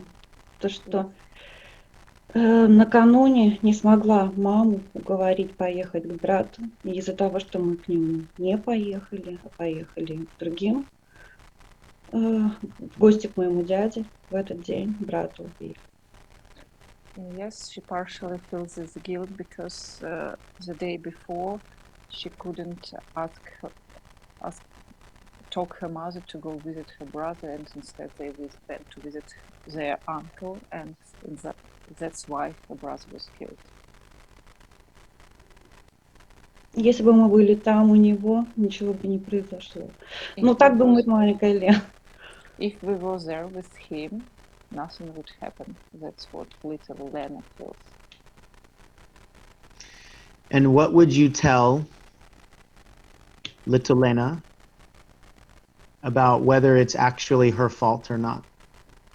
Что бы ты, взрослая Лена, могла сказать маленькой девочке? Это судьба. Если бы не деле, случилось в тот день, случилось бы в другой день. That was a fate, and if it didn't happen on that day, it would happen on another day if it was meant to happen.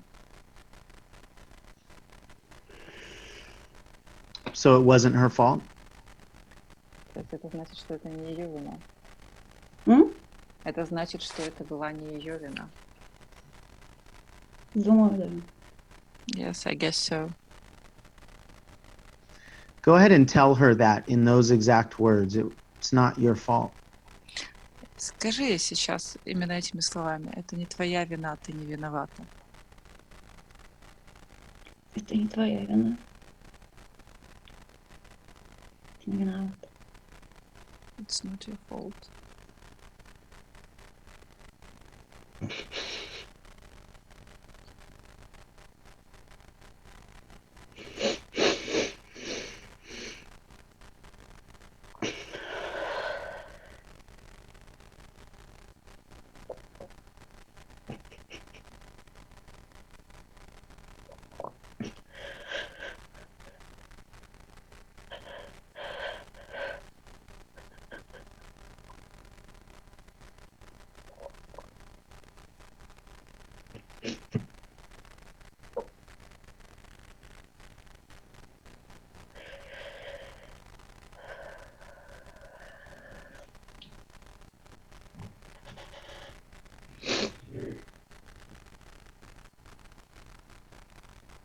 Все в порядке.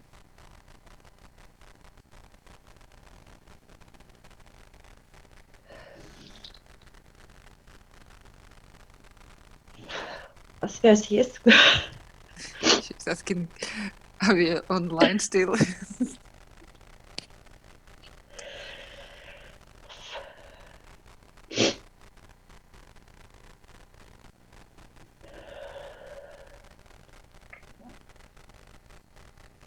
Sean, we can't hear you. Oh, sorry, I must have been muted. Can the little 11-year-old Elena believe those words? Маленькая Лена, 11-летняя, верит в эти слова, что она не виновата? Теперь думаю, да. Yes, I guess so. Now she can believe. Beautiful. Замечательно.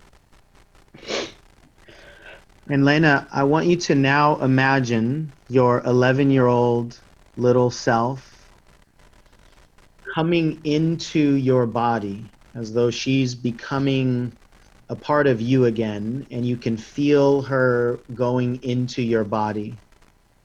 И сейчас, Лена, я прошу тебя представить, что это 11-летняя Лена, маленькая ты, становится частью, сливается с твоим телом и становится тобой снова, становится частью тебя. Мгм. So anytime that you need to feel love and joy and innocence, you can feel that through your little girl inside your body. И теперь в любой момент, когда ты захочешь испытать любовь, радость, невинность, ты можешь позволить себе это почувствовать через эту маленькую девочку, маленькую тебя внутри твоего тела. Мгм. You can feel that? Ты можешь это чувствовать сейчас? Да. Yes. Beautiful. Now, Lena, I want you to imagine a much older, much wiser version of yourself. She can be 80 years old, 100 years old, 1,000 years old. A much wiser version of your spirit coming right in front of you.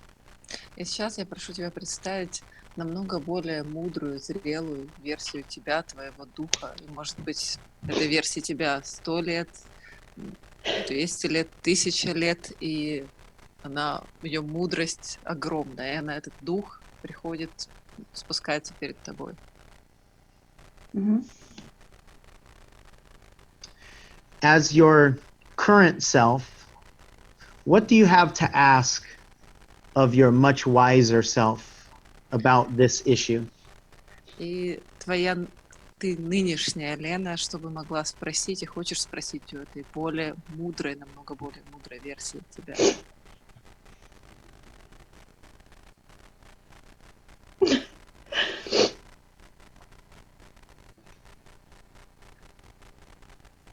Я, наверное, не могу это озвучить.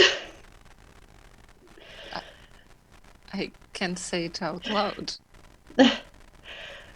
Это... Я понимаю, что моей маме, моему папе уже за 80. И как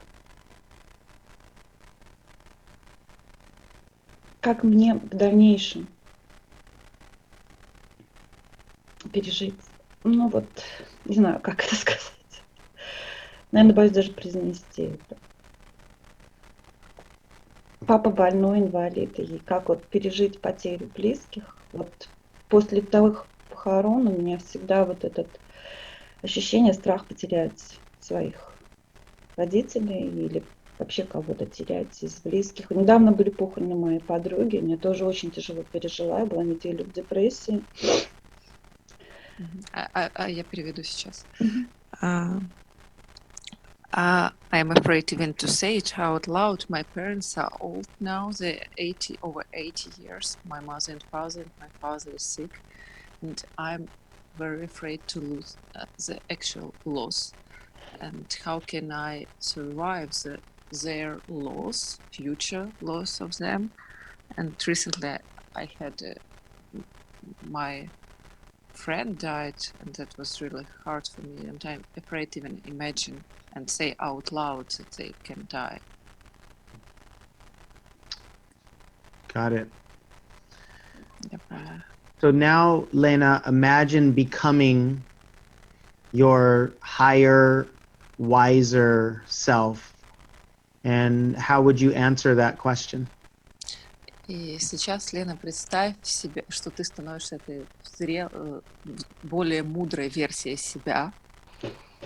И с ее позиции, как ты могла бы ответить на вопрос нынешней Лены? Я понимаю, что это жизнь, это закон Вселенной, It's наверное. life and law of Все universe. приходит и все уходит, как лето и зима, как листья каждый год приходят и падают. Я это все понимаю, просто как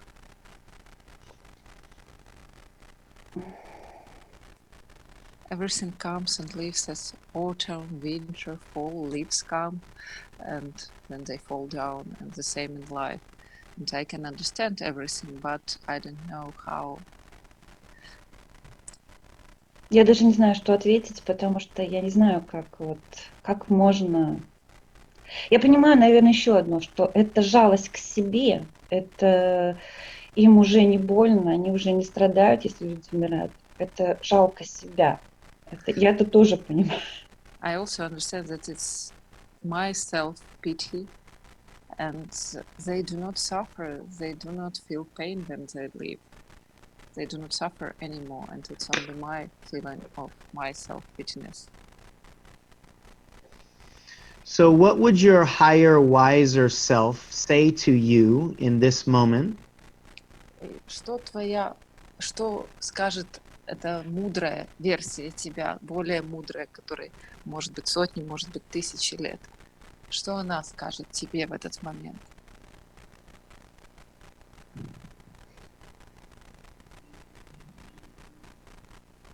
Живи здесь и сейчас. Live here and now in the moment. That's beautiful.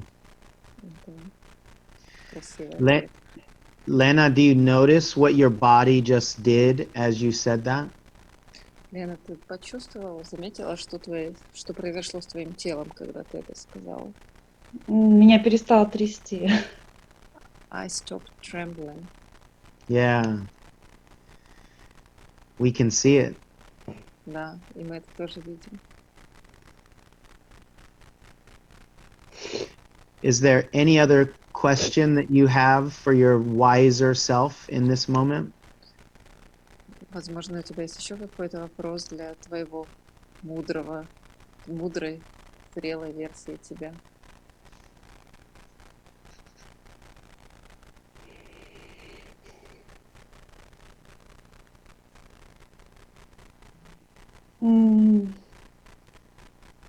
Умей радоваться каждой минуте, каждому дню, каждому рассвету, каждому закату. And I guess that the answer of the higher self. Be able to feel joy in every moment, in every sunset, in every sunrise, in every minute. Was that a question back to the wiser self, or was that the wiser self Это talking был to уже, you? это был вопрос или это был уже ответ? Это ответ. That was an answer. The answer. Beautiful. So, Lena, I want you to notice what you're feeling in your body right now. Лена, я хочу, чтобы ты обратила сейчас внимание на то, что ты чувствуешь в своем теле прямо сейчас. Tell me what you're feeling. Что ты чувствуешь сейчас в теле? Ну вот сильная вибрация, она ушла. Такое чуть-чуть волнение только. Ну как-то вот вроде как легче что-то стало. That strong vibration and I guess the tremble is gone, and there's a little bit tiny of anxiety or maybe worriness, but tiny bit, and I feel lighter. Beautiful. Tell me if that older energy that we were talking about is still there, or if it has changed or moved, if it's gone. Скажи мне, эта мудрая версия тебя, эта энергия, она еще там или может она изменилась? Или она присутствует еще там, что с ней происходит? Так как будто где-то за спиной, но чуть-чуть вдалеке. I feel it's like behind my back, but a little bit behind, further. Does it still look the same? Она все еще выглядит так же. Это энергия версии тебя. Я как бы ее не видела, я только чувствовала, что она где-то здесь есть. И так я ее не вижу, я ее просто ощущаю, что где-то сзади там что-то. I didn't see it. I only felt it, and now I can't see it. I feel it. It's there behind me. So you can just feel a little bit of it still, you say? И, то есть ты сейчас ее немного чувствуешь, что Да, где-то за спиной, где-то вот, где-то сзади, с правой стороны даже где-то так, что вот как будто вот как ангел-хранитель стоит, что ли, вот даже так. Такую ассоциацию. I feel it from behind and even from my right side behind, like an angel that takes care of me.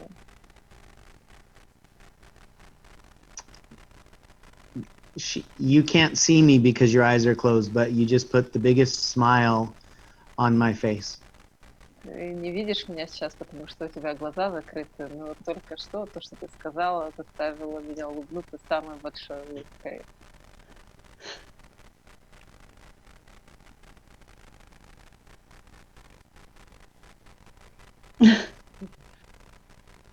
Lena, what is the feeling in your body now? What's the color that you're experiencing in your body? This color of being protected by an angel and the wisdom of living in the moment. What's the color in your body? Лена, что ты сейчас чувствуешь в своем теле и какого цвета сейчас эта энергия, когда ты чувствуешь, что ты защищена ангелом-хранителем и мудростью, и знанием того, что важно жить в моменте здесь и сейчас? Какого это цвета чувствуешь? Ну, какой-то золотистый, вот желтый, золотистый свет идет. It's like golden yellow light.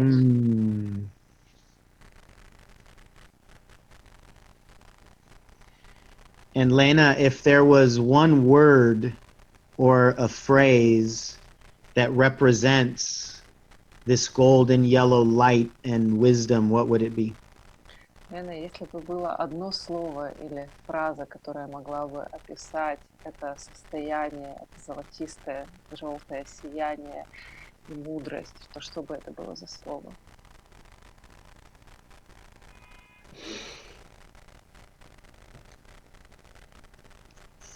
Свет. I guess it's light. Beautiful. Замечательно. What's the first image that comes to you that represents this golden light? И какой первый образ приходит тебе, который описывает это состояние сияния, золотого сияния внутри тебя? Это чувство. Божественность, что-то такое. Духовность, божественность даже так. Something divine.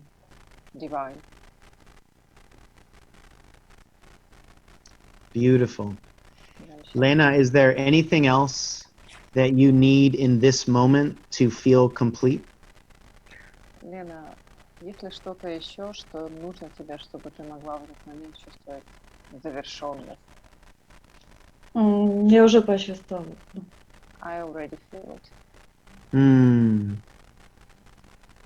Сейчас вот вообще перед глазами пошел фиолетовый цвет. Вот прям вот. Now in front of my eyes I see purple light. Прям такой поток фиолетовый. Like the flow of purple light.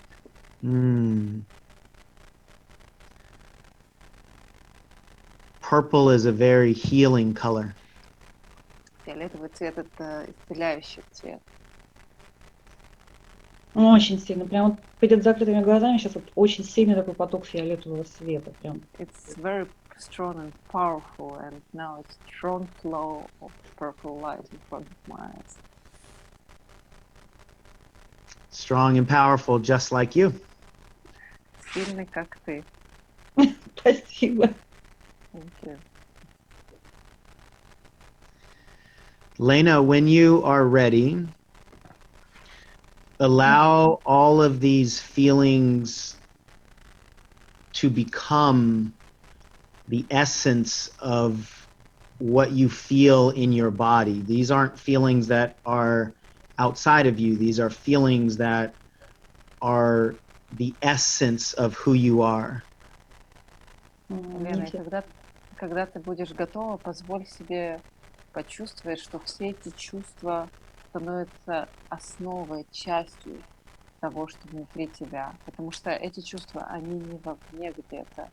Это основа того, кем ты являешься. И позволь им стать частью тебя, твоего тела. And when you feel connected to this wisdom, this beautiful golden light protected by your angel, when you really feel connected to all of that, then allow your eyes to open whenever you're ready. И когда ты почувствуешь соединение с этим золотым сиянием внутри тебя, этой мудростью, этой защищенностью твоим ангелом-хранителем, когда ты почувствуешь это соединение, ты можешь открыть глаза. О.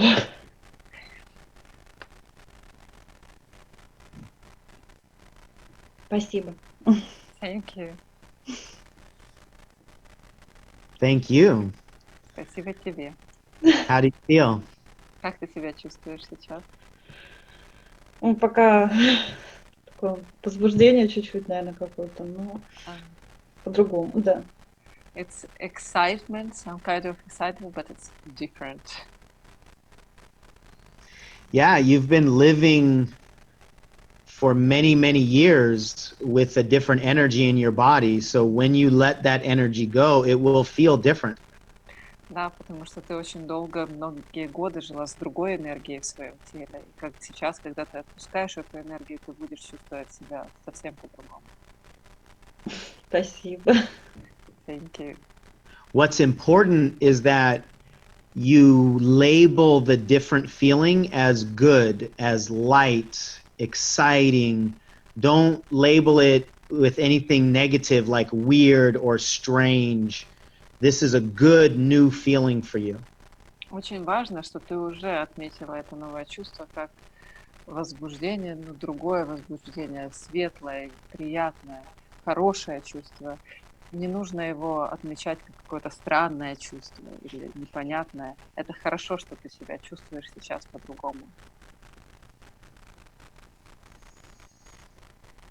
And that feeling served you as protection for a long time, and you just don't need it anymore. И то старое чувство, которое у тебя было, оно служило твоей защитой очень долгое время. Но оно уже больше тебе не нужно.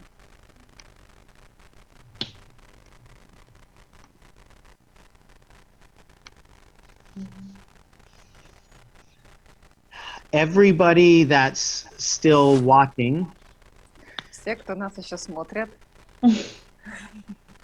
look at the joy on her face. посмотрите на радость на ее лице. It's like she can't contain it. Это будто она не может удержать ее просто.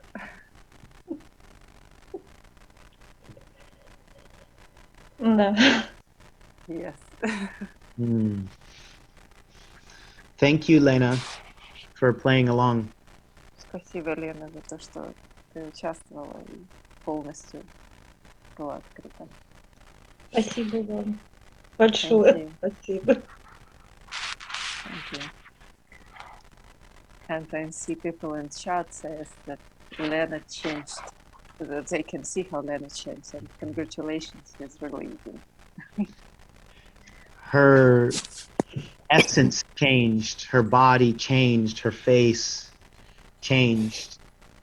Ее сущность изменилась, ее тело изменилось, на лице это изменение видно.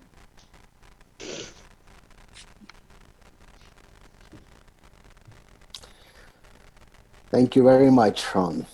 И спасибо, Лена, за доверие. Thank you, Mikola, for allowing that space to happen. Thank you for that. Спасибо, Николай, и всем, кто слушал, за то, что вы позволили создать это пространство, чтобы это произошло. And Danya, translate their comments going on in chat. Я еще переведу сейчас, and I will translate now the comments in chat. Людмила says, I got a huge amount of insight thanks to Sean. Thank you for this depth and constructive delivery of the topic. Constructive delivery of the topic. Thank you. That's amazing. Thank you, Sean. Sean, Lena, that's amazing. The professionalism of Sean and openness and trust of Lena impresses. Thank you. Lena, ты откуда? Из Риги. Lena, by the way, is from Latvia. Do you know this country? I've heard of it. I don't know anything more than now Lena is the representation of Latvia for me, so it means so much more to me. Я слышу, Николай спросил, знает ли он Шон про Латвию, слышал ли что-то. Шон говорит, я слышал про Латвию, ничего особо не знаю, но теперь Лена для меня это представляет Латвию. Я теперь знаю немного больше. And few more comments. It's very deep and full of content lesson, and it allowed me to solve a lot of questions about fears, and I have a lot of insights. Thank you, Sean. Thank you, Nicole and Tatiana, for amazing, very interesting lesson. И, Жанна, ты там хотела спросить, если короткий вопрос спрашивать, потому что мы немного по времени уже перетянули все, что могли. Это из меня, простите. Не, это хорошо, это нормально. Это прекрасно. A brief question. Yeah, quick question from Жанна. Жанна, не слышно вас. Микрофон выключен, надо включить микрофон. Ты откуда, Жанна? У тебя звука нету. Все равно мы не слышим. Меня, наверное, надо отключить, и тогда... Не. Ну, ты отключайся, конечно, но... А я думала, вы сами отключать, не знаю, как отключить. Я попробую. Я тебя сейчас отключу, не переживай. Now we try to get one more question, but for some reason we can't hear. Okay. Well, we can collect more questions. As we talked about before, I'd love to come back and do a different version of a meditation for everybody, and we can sort of have them prepare for it, and hopefully help a lot more people. И Шон предлагает, что мы, наверное, соберем уже вопросы и Шон сделает специально еще направляемую медитацию по избавлению от страха, и мы подготовим и для вас вопросы, чтобы вы могли подготовиться правильным образом. Поэтому, если у вас есть вопросы Шону, то присылайте их, задавайте в чате, задавайте в группе. А сейчас, как я поняла, наверное, мы будем заканчивать, да? I think we will do it. We'll do this again for the 7 Weeks to Genius Club, but we will rebroadcast to YouTube channel, so where all other people can be watching and participating. Beautiful.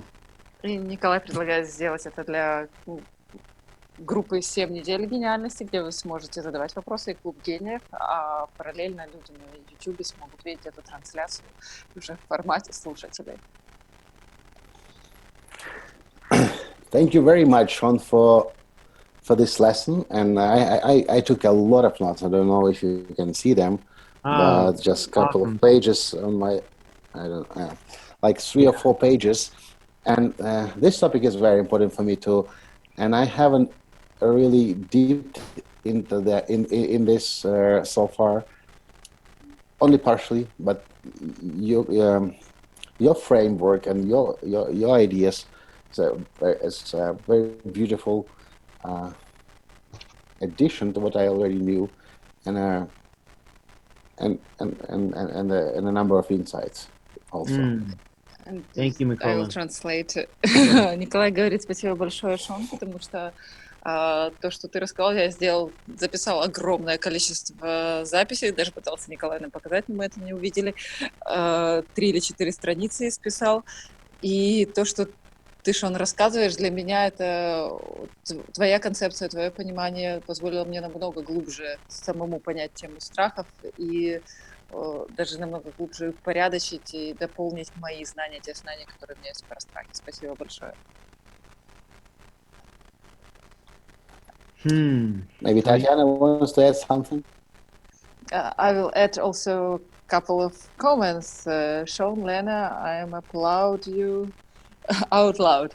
And there are comments I can in English. So Sean, you can read. And Yeah. I'll add from myself. It's always very deep, and I had a lot of